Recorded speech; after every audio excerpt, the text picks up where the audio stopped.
and welcome back to today's episode of The Current, the place where we chat, laugh, and play some fun games with some awesome guests. I am your host, Dev Diamond, and today we have a really special guest from Transition Programs Department here at UNCW. She's the assistant director who keeps first-year students engaged and thriving. So please welcome Kenyetta Corley. Kenyetta, it's so great to have you here. How have you been? How has your fall break? What did you do? Dev, it's great to be here today. Fall break was rainy and cold. I did get to travel a little bit, but otherwise it was really relaxed and chill. Here lately I've been, getting ready for, sounds crazy, but the end of the semester and the beginning of the next. Slay. While I have you here, I do have a couple interview questions for you. Okay. You ready to get started? Let's do it. Okay. So, for the first question, can you tell us a little bit about your role as the Assistant Director of Transition Programs, and what are some key responsibilities that you have to handle in your position? So my role in Transition Programs, I'm the Assistant Director of First Year Programs. I supervise currently our orientation leaders and our Seahawk Links, which are our peer mentors for our University 101 classes. Predominantly just making sure that the transition from high school to college for our new students is as smooth and engaging and fun as humanly possible. That's really what it all wraps up to, just to make sure that they know they're supported, that they know that somebody here has their best interest at heart, and will actually do things to help them get acclimated to UNCW. Wonderful. Slay. Can you walk us through some experiences, like academic, professional, or even personal, that has really helped shape the path to your role as an Assistant Director for Transition Programs? And what really inspired you to pursue this career focused on supporting first-year college students? Dev, this is a windy road. No, for real. So I never intended to be here. I went to the University of South Carolina, go Gamecocks all day. And while I was there, I got bachelor's degrees in criminology and criminal justice and in African American studies. Nowhere near higher ed, was never an orientation leader. I was a peer mentor, but no intention of working in higher education. After that, I went to be a police officer. And I was a cop for a real, for real uniform car on the street, lights and sirens, for 4 years, and also was a firefighter along with that. So lots of complete opposite of what I'm doing right now. I came to UNCW to pursue my master's degree in criminology. And while I was here, I got a graduate assistantship in housing and residence life. Well, that just started this domino effect of my life completely changing trajectories. So I get here, I start working in higher education, as a grad student in higher ed, in student affairs. And one thing has kind of led to another. So I always said that I kind of just was running from student affairs, but I didn't even know that student affairs was a real thing. Because in undergrad, like I said, I had been a peer mentor. I had been an RA, resident assistant. So we called them RMs at South Carolina, which is resident mentor.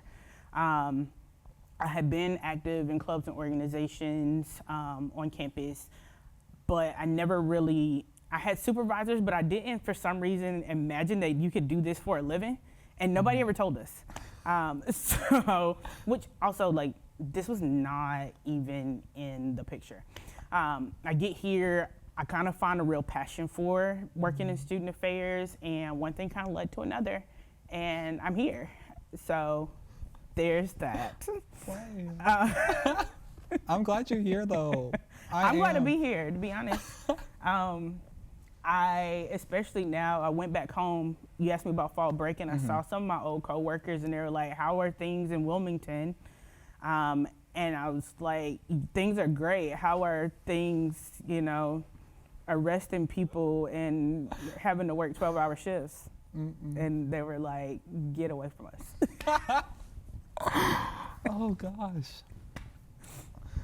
So, for your next question, you are pretty much the mastermind of the Seahawk Links Peer Mentor Program and the Orientation Leader Team. Okay. And so, all the programming that makes the first year experience really amazing at UNCW, and that kind of falls into your hands. So that sounds like a lot of responsibility. Yes. And, ooh, it is. So what's your favorite part of your job, and what really makes you so passionate about supporting first-year college students? So I'm kind of like flip it a little bit. Okay. I have a hand in things, but I wouldn't call myself a mastermind. It is Okay. a collaborative effort between our office, housing, admissions, student success and retention. Like it is a campus-wide kind of thing. I just happen to be the face because I am on stage during orientation for much longer and more frequent than any other person on campus. So what was the question again? What's your favorite part of your job, and Okay. what really makes you so passionate about supporting first-year students?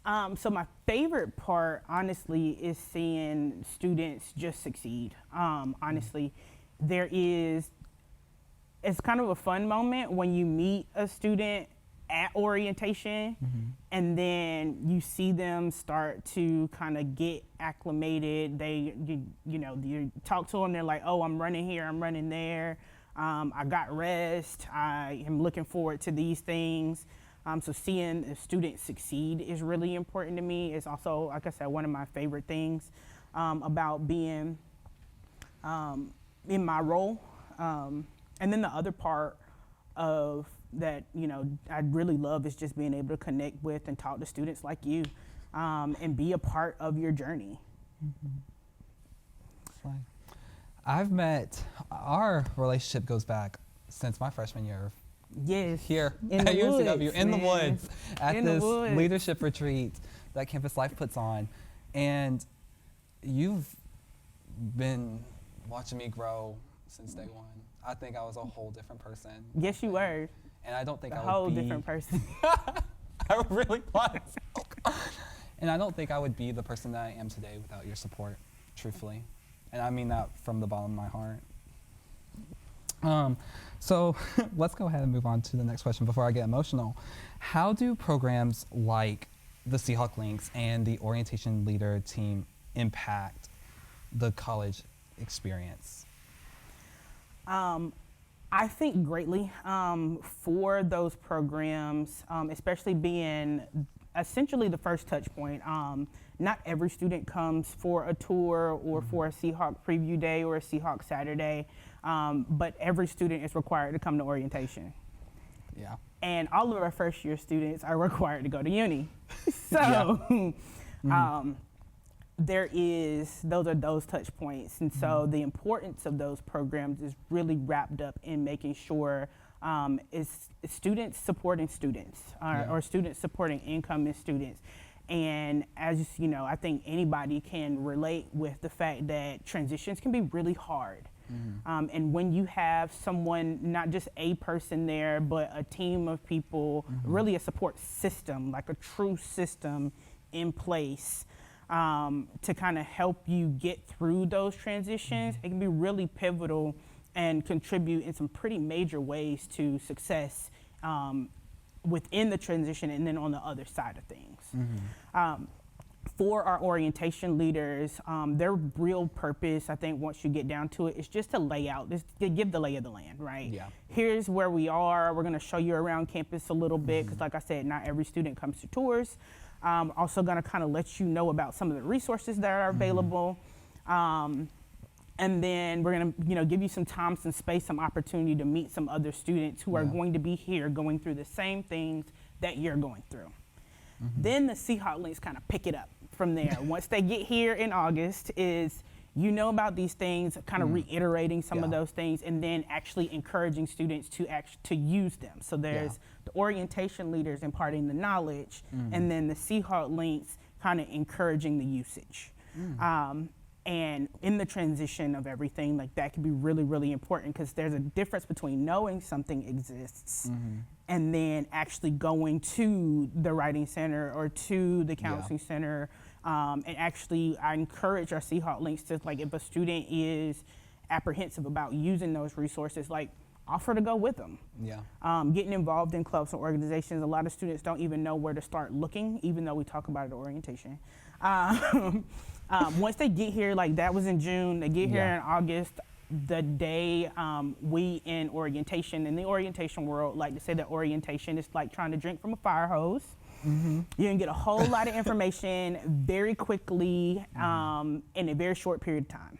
And so it's really important to kind of have that step after to do that little bit of refresher, which is why uni itself is so important. I don't think students really understand how imperative, how important that going to uni and actually engaging with the Career Center when they come or study abroad can be to their experience. But that's why those programs, I guess, are really, really important. And I don't want to, in my old stomping ground, I think RAs are the other kind of like part, that other leg of that like three, that trifecta of students supporting students in that way, and the honors peer mentors as well. And so having those students in place to support incoming students is really important. I think the other fun part of that, and I didn't realize this until I really got into it because I've heard it said, but students don't always listen to the professional staff, but they will listen to somebody that is closer to their age who just went through it. So that is also, one of the like points that I kind of lean into when I'm, planning and training and getting the orientation leaders and the Seahawk links ready to actually do their roles. Wow. I think one thing that you said that stuck out to me, one, guys, I've been an orientation leader, I've been a Seahawk link, I'm also an RA now, and the orientation leader role is definitely the knowledge, like introducing, hey, this is everything we have. And then the link program is definitely like, hey, let's utilize these. I got you. And then the RA, we live with them. Right. We live with them. We live with them. And we are doing our own like co-curricular model with them and teaching them life skills and other things like that. So I do think these programs do make a difference. I think they do as well. I think the other part of that is, I think it's interesting that you brought up that RAs live with them, because I have heard Seahawk links, no lie, say that like the reason why they're Seahawk links and haven't pursued RA is because they don't want to live. It's like, I want to help them, but I don't want to live with them. So yeah, they're kind of two sides of the same coin, I guess. I don't know. For sure.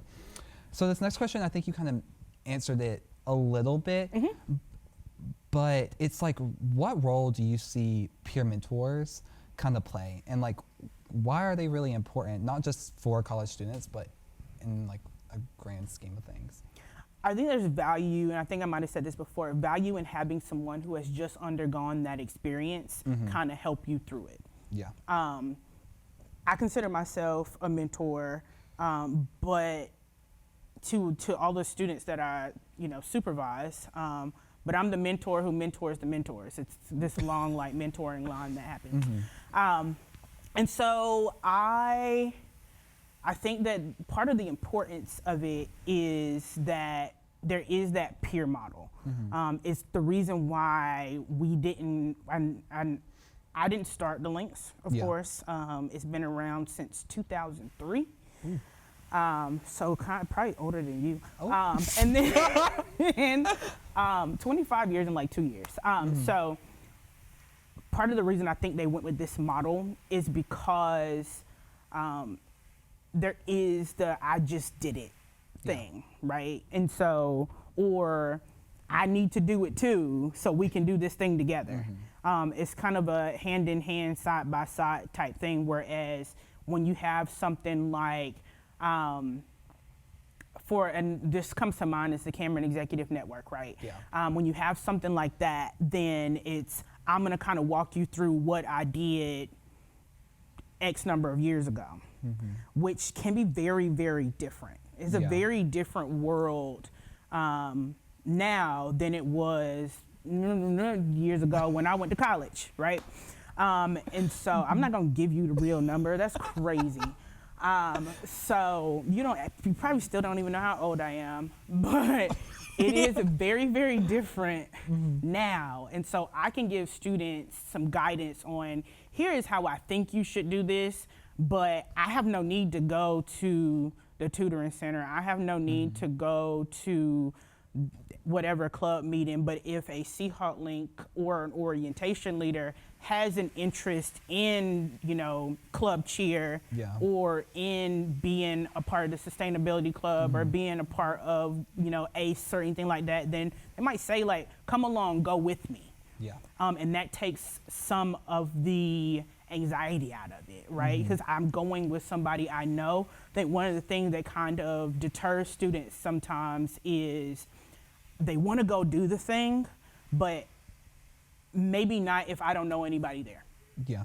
And so being able to go with somebody that you know can be really impactful. And even if it's, I'm gonna go to the first 2 meetings with you, and then if you like it, you keep going by yourself, or I'm gonna go to this event with you just because I was already going, and this way you have someone to sit with.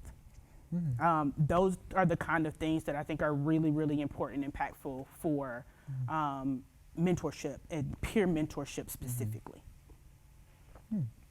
Slay. I'm doing my best. You're eating. And I'm gonna shift gears for this next question. Okay. We talk about mentorship and like peer mentoring, but I kind of want to touch on leadership. Okay. And sometimes they're parallel, sometimes peer mentorship and leadership are intertwined. But me and you have had leadership discussions for so many years. For now. years at this point. 4 years. I've been on this journey of growing my leadership abilities and my own style and approach. And as I'm coming to light within seeing these come to play, how would you describe your own leadership style or approach? My leadership style and approach, I like to think that it is transformational. So there's as you know, there's lots of different leadership styles. I'm a coach and a transformer. For me, that means that I want to get to know you. I want to hear about you before I give you my 2 cents. Yeah. And you can take it or leave it. I'm not here. It's not an exchange. It's not, I'm going to give you this and you're going to give me that. It's not transactional at all. You don't even have to, it can really just be like, hey, I just need to sit down and talk to you about what's going on. And I'll go, okay. And you know me, I'll ask you, are you looking to vent or you need advice? Because that's going to be 2 different conversations.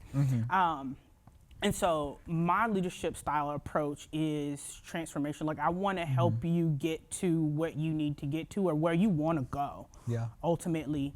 And so making sure that you not only feel supported, but you also feel guided and that you also have the autonomy to make the decision once the conversation is over. Because my other favorite question to ask is, okay, now what are we going to do about it? Yeah.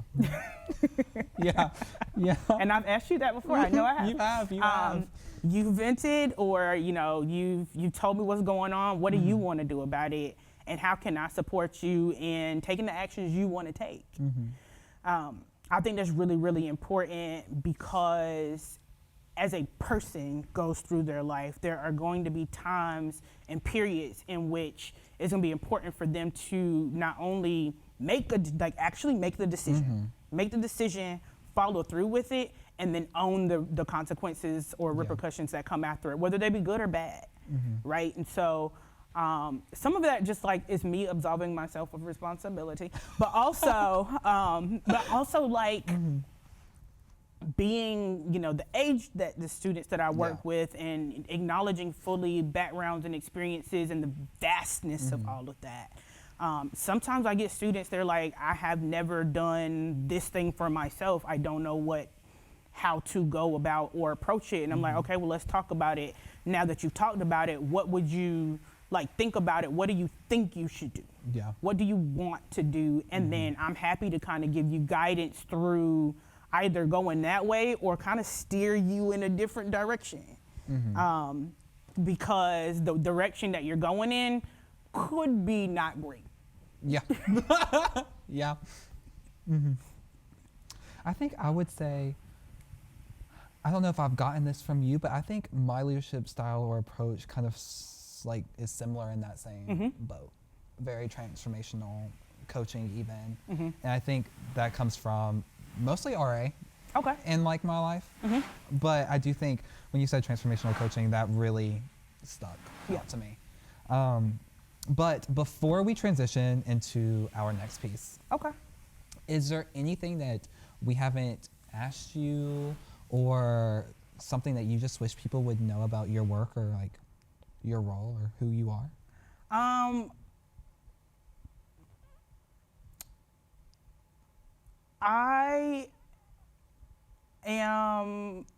glad to do the work that I do. I'm excited to come to work every day.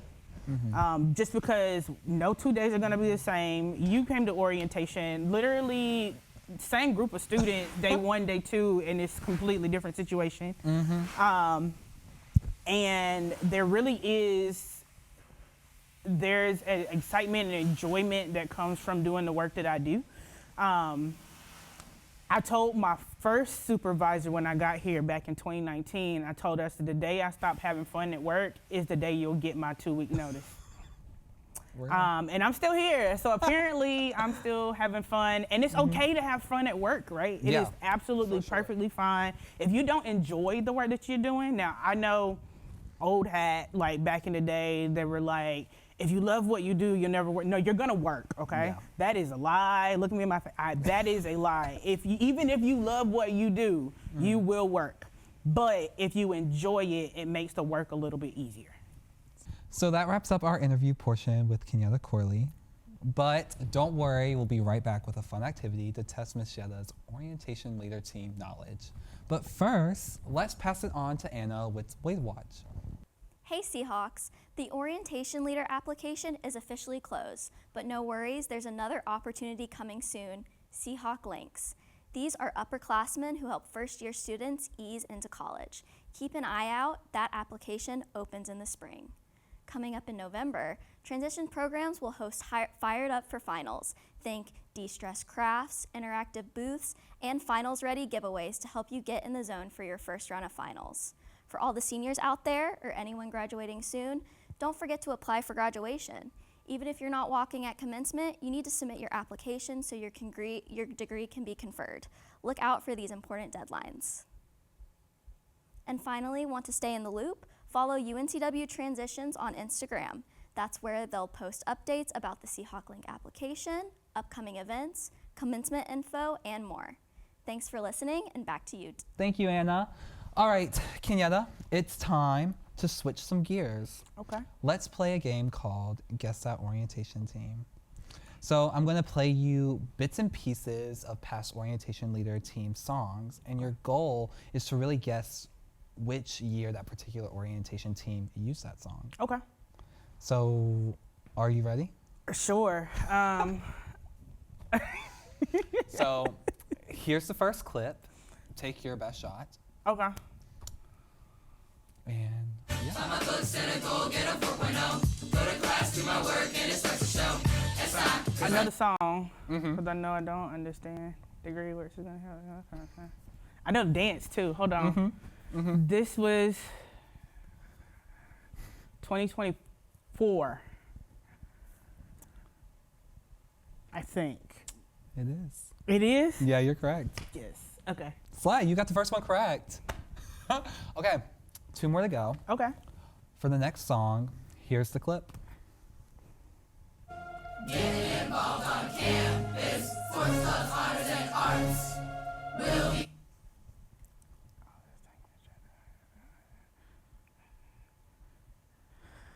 Okay, so this one, 22.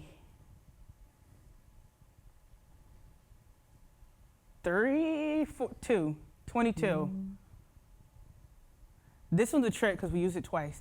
Anyway, I think it's 2022. Okay. The answer is 2023. Ah, okay. No, I still remember this song. This was my orientation song that I had to do and dance up in front of. I will never forget the little Oh yeah, y'all did do that at family. It is so ingrained in my head. It's bad. Okay. Yeah. So, now for the last song. Okay. I think this is one of my favorite songs that any orientation leader team has done so far. Oh no, And so, I'm scared. let's play that clip. Okay. It's getting busy. Oh God. Getting involved with service films, arts, and sports. Speak up, I'm involved.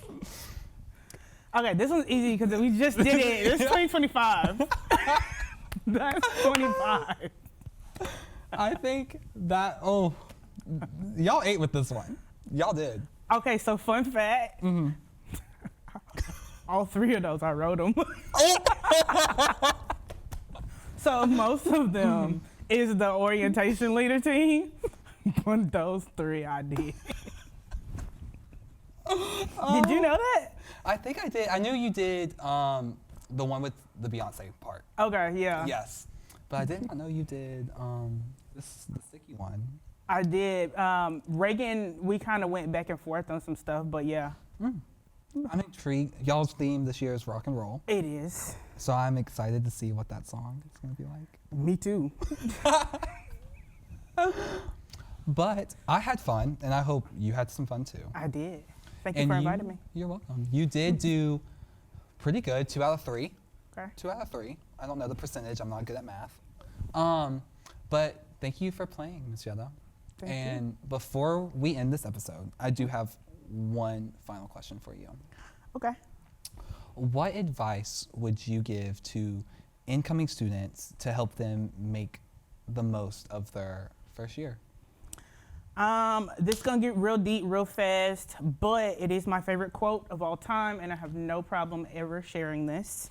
It is, do the best you can with what you know and what you have, and then once you know better, do better. So come in, do what you can based on what you know and what you have at hand, and then as you start to get acclimated, then you can do a little bit better every single day.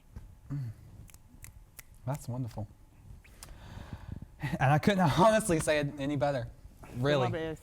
And But I think it's time to close this episode. All right. My name is Dev Diamond, and this is Kenyetta Corley. Thank you for joining us today. And Kenyetta, thank you for all that you do here at UNCW and for tuning into this episode. And we will see you guys next time on The Current.